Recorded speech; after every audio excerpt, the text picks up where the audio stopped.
अगर आपके पास नोटबुक होगा तो, या आप चाहें तो उन चीज़ों को पॉइंट वाइज आप रिमेंबर रख सकते हैं। आफ्टर सेमिनार आप उन चीज़ों को एग्जीक्यूट करने की भी कोशिश करेंगे, तो इससे आपका पढ़ाई का कंडीशन ज़्यादा ही बेहतर होगा। बहुत सारे ऐसे पॉइंट्स होते हैं क्लासरूम में जब आप कर रहे होते हैं और सेल्फ स्टडी करते हैं, तो उसके बीच का कोरिलेशंस कैसे हो सकता है, बेहतर आउटपुट के साथ साथ रिजल्ट के लिए हमें और क्या करना होगा, ये आपको यहाँ पे सोचना पड़ता है। देखा जाए तो जितने भी स्टूडेंट्स आज यहाँ बैठे हुए हैं, सबके माइंड में एक ही मिशन है, एक एम होगा कि मुझे नीट क्रैक करना है या मुझे एक डॉक्टर बनना और एक अच्छा डॉक्टर बनना है। जस्ट इस साल का एक रिसेंट सर्वे वर्ल्ड वाइड किया गया था 28 कंट्रीज में, और देखा गया कि सबसे बेस्ट प्रोफेशंस के रूप में जनरली पीपल किसको एडमायर करते हैं, अचीव करना चाहते हैं। तो 2 साल का जो कोविड फेज था, इसके बाद देखा गया कि सबसे टॉप प्रोफेशन में डॉक्टर्स को सबसे ऊपर रखा गया है। आप कह सकते हैं कि कोविड के बाद ये रिस्पेक्ट और ये ऑनर ज़्यादा बढ़ा है डॉक्टर्स के लिए, और आप उसी प्रोफेशन को अडॉप्ट करने जा रहे हैं। तो कहीं ना कहीं इसको लेकर के जो रिस्पेक्ट है और जिस तरह से आप सोसाइटी में एंटर करेंगे डॉक्टर बनने के बाद, वो अपने आप में एक बहुत प्राउड फीलिंग मोमेंट होता है। ना आपके लिए सिर्फ होता है, बल्कि आपके फैमिली के लिए, आपके सोसाइटी के लिए, और हमारे लिए तो होता ही होता है।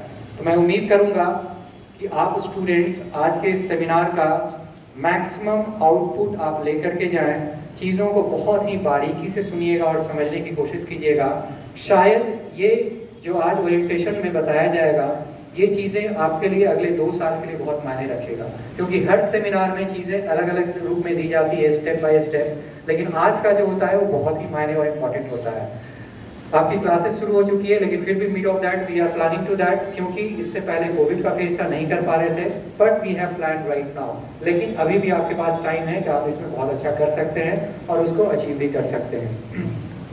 फाउंडेशन एक इम्पॉर्टेंट प्रोग्राम होता है गोल का, और खास करके फाउंडेशन इसलिए भी इम्पॉर्टेंट होता है कि अपीयरिंग में रिजल्ट लाने की पॉसिबिलिटी सबसे ज़्यादा होती है यहाँ पर। मैं सिर्फ गोल की बात नहीं कर रहा हूँ, बल्कि ऑल ओवर इंडिया की मैं बात कर रहा हूँ, और ऑल ओवर इंडिया में भी हर वो कॉम्पिटिशन की बात कर रहा हूँ। क्योंकि आज जिस जनरेशन से आप बिलोंग कर रहे हैं, चाहे आप सिविल सर्विसेज दें, चाहे इंजीनियरिंग का दें एग्जाम, चाहे मेडिकल का दें, या बाकी किसी भी आप कॉम्पिटिटिव एग्जाम को दे रहे हो, अपीयरिंग स्टूडेंट्स के लिए सबसे ज़्यादा पॉसिबिलिटी रहती है टॉप रैंकर्स में बनने का। यही कारण है कि आप देख रहे होंगे इस बार भी यूपीएससी का रिजल्ट आया तो अपीयरिंग स्टूडेंट सबसे ज़्यादा है। अपीयरिंग इन द सेंस सबसे कम उम्र के युवा आईएएस आईपीएस बन रहे हैं। डॉक्टर्स बनने की भी परंपरा वही है, आईटी में भी क्वालिफाई करने का वही है। इस बार भी रिजल्ट जब आपके सामने आएगा 2021 का, तो मैं बता दूं अपीयरिंग में आप जब देखेंगे इस साल के जो स्टूडेंट्स अपीयरिंग में बैठे थे वो हाईएस्ट रैंक पे इस बार भी रहेंगे। तो ये चीज़ें इंडिकेट करता है कि फाउंडेशन को अच्छे से करना और बहुत अच्छे से करना सबसे ज़्यादा जरूरी होता है। आपके पास अपीयरिंग में रिजल्ट लाने की पॉसिबिलिटीज, रिजल्ट ही नहीं बल्कि रैंकर बनने की पॉसिबिलिटीज और टॉप कॉलेजेस में जाने की पॉसिबिलिटीज सबसे ज़्यादा होती है।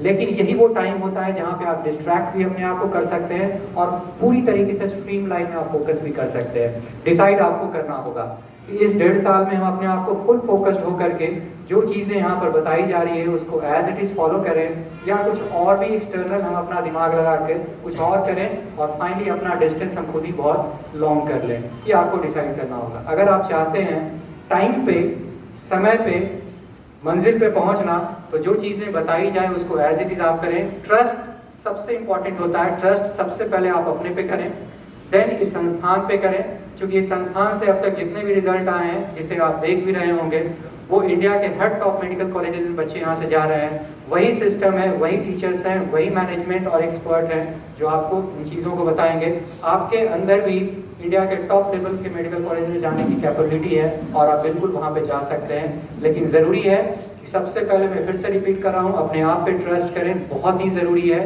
दूसरा, संस्थान पे ट्रस्ट करें। जो चीज़ें आपको पढ़ाई जा रही है, दी जा रही है, वो वेल प्रूवन है, आपको टॉप रैंकर्स बनाने के लिए बिल्कुल वो पूरी तरीके से तैयार है। लेकिन विश्वास का होना यहाँ बहुत ही ज़रूरी है। मैं बहुत ज़्यादा समय नहीं लूँगा, इस बीच में हमारे बहुत सारे बच्चे आ गए हैं।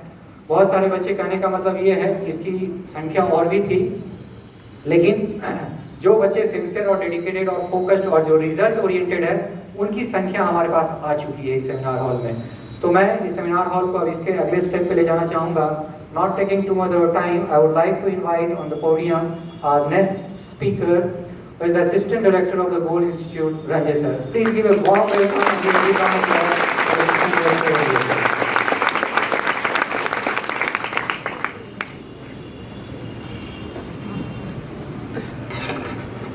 Thank you very much Anand sir. और आज के इस सेमिनार में उपस्थित honourable MD sir, R&D head Anand Vats ji, all the teammates of gold and all you lovely students, आप सभी का आज के इस सेमिनार में स्वागत और अभिनंदन है। आज आप इस सेमिनार में बैठे हैं और ये आपकी पहली सेमिनार गोल्ड इंस्टीट्यूट का है। मैं उम्मीद करता हूँ कि आज के इस सेमिनार से जब आप बाहर निकलेंगे तो आपके अंदर बहुत कुछ सीखा हुआ, यहाँ से समझा हुआ चीज़ें आपके साथ जाएंगी। और मैं उम्मीद करता हूँ कि आप इस 2 घंटे में जो कुछ भी सीखेंगे उसे आप अपने तैयारी के दौरान बहुत अच्छे तरीके से इस्तेमाल करेंगे। और जब भी आप सभी, खास करके फाउंडेशन बैच के स्टूडेंट्स को मैं देखता हूँ तो आप में हम सभी लोगों को टॉपर्स दिखते हैं, विनर्स दिखते हैं। अभी आनंद सर भी आपको बता रहे थे कि मोस्ट ऑफ द टॉपर्स जो निकलते हैं नीट में वो फाउंडेशन बैच के स्टूडेंट्स होते हैं, वो अपीयरिंग ईयर के कैंडिडेट्स होते हैं। और आप पिछले कई सालों के रिकॉर्ड में देखेंगे तो आपको ये दिखेगा कि जितने भी टॉपर्स हैं उनमें से most of the toppers appearing year के स्टूडेंट हैं। और हम लोग भी ये देख रहे हैं कि इस साल भी 2021 में जो नीट हुआ, इस नीट में गोल्ड इंस्टीट्यूट से बहुत सारे स्टूडेंट ने बहुत अच्छा परफॉर्मेंस लाया है। और उनमें ज़्यादातर स्टूडेंट जो बहुत अच्छा स्कोर किए हैं वो अपीयरिंग ईयर के स्टूडेंट हैं, जिन्होंने इस साल ही 2021 में नीट दिया और इसी साल उन्होंने बोर्ड एग्जाम दिया। तो उनमें से ज़्यादातर टॉपर, मैं आपको बताऊं कि जो टॉप रैंकर्स इस बार गोल से निकलने की उम्मीद है। अभी रिजल्ट आना बाकी है, लेकिन क्वेश्चन के बाद आंसर मिलाने के बाद आइडिया मिल जाता है कि कौन स्टूडेंट कितना मार्क्स ला रहे हैं और किस तरह का रैंक वो ला सकते हैं। तो उनमें से मैं बताऊं कि ज़्यादातर स्टूडेंट अपीयरिंग ईयर के कैंडिडेट हैं जो बहुत अच्छे स्कोर ला रहे हैं।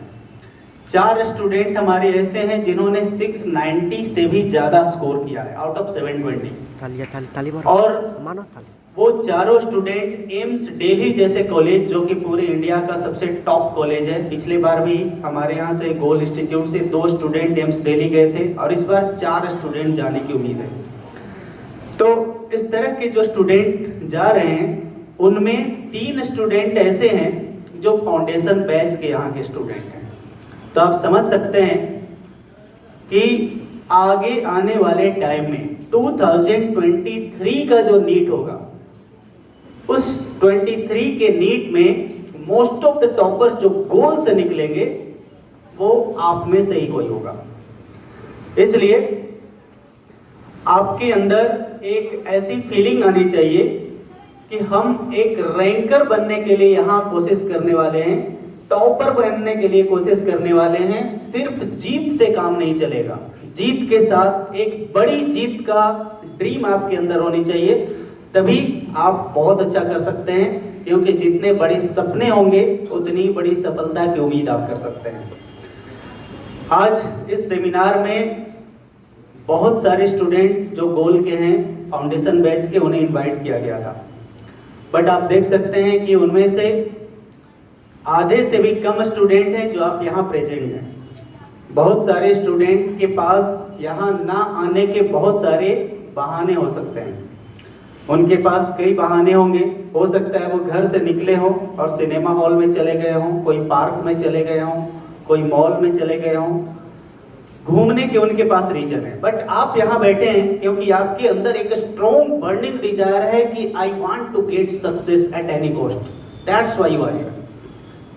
और अगर ऐसा है तो मैं आपको ये बताऊं कि 2023 में जो भी गोल के रैंकर्स और विनर्स होंगे वो आप ही में से कोई होंगे। इसलिए आप अपने उस सिंसियरिटी के लिए एक जोरदार क्लैपिंग कर सकते हैं जो आपको यहाँ तक लाने में कोशिश किया।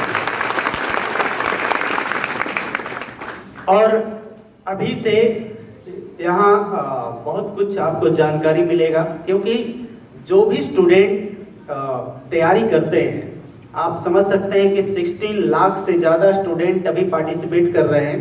और आपके टाइम आते आते मैं उम्मीद करता हूं कि हो सकता है कि ये 20 लाख तक स्टूडेंट्स के एस्पिरेंट जो है वो पहुंच जाए, क्योंकि एवरी ईयर हम लोग देख रहे हैं बहुत ज़्यादा एस्पिरेंट्स इंक्रीज होते जाते हैं। तो वो 20 लाख स्टूडेंट में आपको अपना पोजीशन बनाना पड़ेगा। क्या पोजीशन बनाना पड़ेगा? अगर कंपटीशन के रियल पिक्चर को आप कंसीडर करते हैं तो last year 15,600 all India rank के आसपास तक जो जनरल कोटा का एडमिशन था एमबीबीएस का, वो फुल हो चुका था। गवर्नमेंट कॉलेज की मैं बात कर रहा हूं। तो आप ये समझ सकते हैं कि 15,600 आउट ऑफ 16 लाख जो अभी पार्टिसिपेट कर रहे हैं, तो सक्सेस रेट लेस देन 1% है, जिसके थ्रू आप एमबीबीएस में एंट्री ले सकते हैं। तो कंपटीशन ऐसा होता है जिसमें 99% स्टूडेंट को चेस करके पीछे करना पड़ेगा। अभी तक आप जितने भी स्टूडेंट हैं, कई अलग अलग स्कूल से आए होंगे। हो सकता है कि आप अपने स्कूल के क्लास के टॉपर होंगे और आप टॉपर बन के आप यहाँ आए हैं। बट पॉइंट क्या है कि आप अभी तक 10th बोर्ड तक जो पढ़ाई कर रहे थे, वो एक तरह का कंप्लीशन वाला पार्ट था, जिसमें एक डिसाइडिंग मार्क्स फिक्स था कि 60% प्लस आप ले आइए तो आप फर्स्ट डिवीजन हो गए, 40% प्लस ले आइए तो आप पास हो गए। आपके उस कंप्लीशन में कंडीशन ये होगा कि आपके स्कूल से 1% या 2% लोग फेल होते होंगे, या बहुत सारे स्कूल में वो भी नहीं फेल होते होंगे, 100% पास हो जाते होंगे।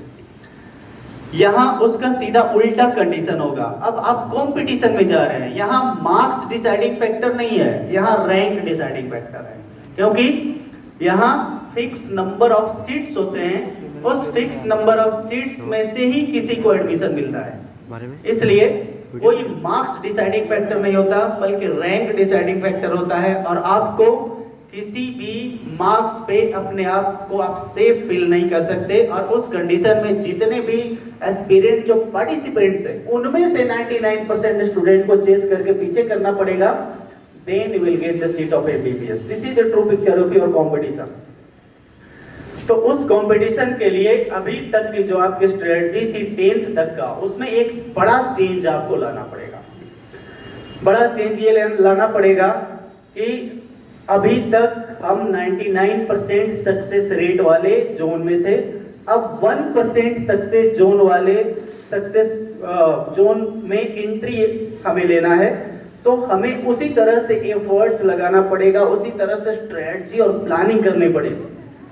आप समझ सकते हैं कि जितने एस्पिरेंट्स एग्जाम देते हैं, सभी का डिजायर होता है कि हम फाइनली एमबीबीएस का सीट लें। सभी चाहते हैं, सभी पढ़ते हैं, सभी कोशिश करते हैं, बट उनमें से पहुंचता कौन है?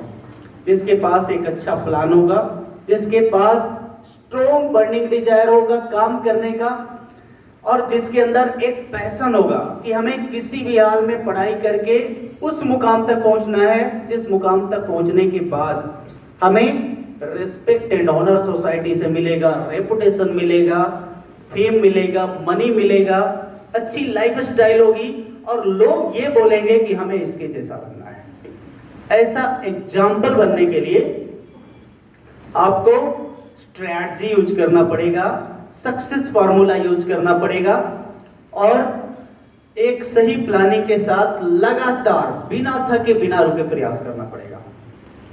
ये आपके लिए इंपॉर्टेंट है, और मैं उम्मीद करता हूं कि आप ऐसा करने वाले हैं और आपके अंदर ऐसा बर्निंग डिजायर है, तभी आप यहाँ हैं।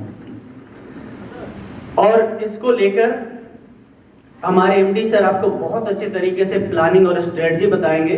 उस स्ट्रेटजी को जितना अच्छे तरीके से आप फॉलो करेंगे, आप उतना सक्सेस के करीब पहुंचेंगे। मैं आपको बताऊं कि सक्सेस का जो रास्ता है, सक्सेस के रास्ते पे पहुंचने का 2 तरीका है। एक तरीका क्या है? अपना ब्रेन लगाएं, जो कि टेस्टेड एंड प्रूवन नहीं है। दूसरा है कि टेस्टेड एंड प्रूवन ब्रेन लगाकर आसानी से पहुंच जाए। जैसे आप इमेजिन कीजिए कि आपको दिल्ली जानी है, दिल्ली जाने का दो तरीका है। एक तरीका है कि पहले से सिस्टम बना हुआ है, ट्रेन चलती है, टिकट लेंगे, उस ट्रेन में बैठेंगे और एक सर्टेन टाइम में हम दिल्ली पहुंच जाएंगे। एक तरीका ये है। दूसरा तरीका क्या है कि हम दूसरा सिस्टम को क्यों यूज करें, अपना सिस्टम क्यों नहीं यूज करें। तो उसके लिए आपको क्या करना पड़ेगा, खुद से ट्रेन बनाना पड़ेगा, खुद से ट्रैक बिछाना पड़ेगा और उस पे खुद से ट्रेन चलाना पड़ेगा, तब आप पहुंचेंगे। ये दोनों रास्ते, दोनों में से आपके लिए कौन सही है, किस रास्ते से आप कम टाइम में उस डेस्टिनेशन को कवर कर सकते हैं, you have to decide today. और यही आज के सेमिनार का थीम कंसेप्ट है कि वो कौन सा रास्ता होगा जो आपके लिए tested and proven formula provide करेगा और जिस रास्ते पे चलकर स्मूथली विदाउट एनी प्रॉब्लम आप उस डेस्टिनेशन तक पहुंच सकते हैं, अगर उसे फॉलो अच्छे तरीके से करें तो। कंडीशन यही अप्लाइड है। तो उसमें मैं ये उम्मीद करता हूं कि जो भी आपको सक्सेस फॉर्मूला बताया जाए उसमें अपना दिमाग लगाए बिना पूरी तरह खुद को डेडिकेट करके उस सक्सेस के रास्ते पे चलने का कमिटमेंट लेना है। अगर आपको बताया जाए कि टेस्ट देना इंपॉर्टेंट है तो आप खुद से दिमाग ना लगाएं,